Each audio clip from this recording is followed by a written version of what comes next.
भारत का इतिहास हिंदू राजाओं के शौर्य और पराक्रम की कहानियों से भरा हुआ है।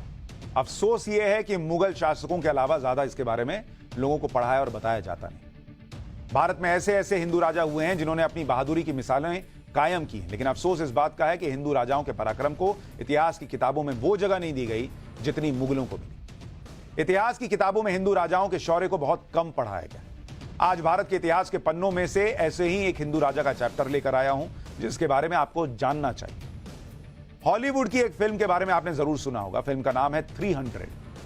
इस फिल्म में एक राजा 300 सैनिकों को लेकर अपने राज्य को बचाने के लिए 3 लाख सैनिकों वाली सेना से भिड़ जाता है। यह तो फिल्म की कहानी, लेकिन अब आपको भारत के उस हिंदू राजा के बारे में बताता हूं जिसने 300 नहीं बल्कि 30 सैनिक के साथ मुगल बादशाह औरंगजेब की भारी भरकम सेना को धूल चटा दी थी। इस हिंदू राजा का नाम था छत्रसाल, राजा छत्रसाल।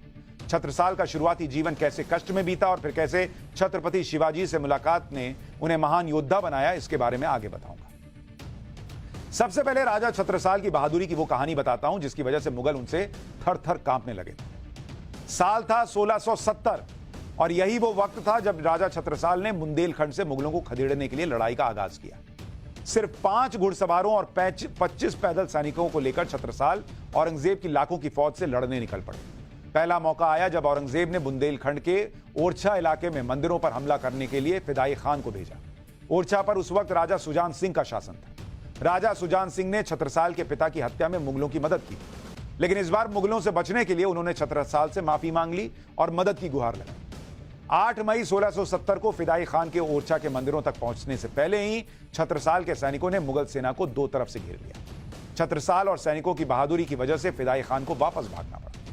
3 दिन बाद फिदाई खान वापस लौटा तो दोबारा राजा छत्रसाल अपनी सेना समेत तैयार मिले। दोबारा जंग छिड़ी और फिदाई खान की सेना को भारी नुकसान उठाना पड़ा। इस लड़ाई में छत्रसाल की जीत हुई।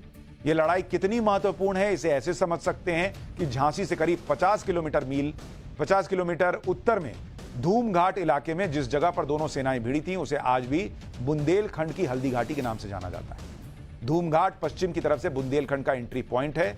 यहां औरंगजेब की हार होने के बाद राजा छत्रसाल का प्रभाव बढ़ गया। अपने दुश्मन राजा सुजान सिंह की मदद करने की खबर ने भी इलाके के बाकी राजाओं पर छत्रसाल के प्रभाव को बढ़ा दिया और राजा छत्रसाल की अगुवाई में उनके पिता के पुराने साथी और करीब इलाके के 70 सरदार मुगलों के खिलाफ एकजुट हो गए।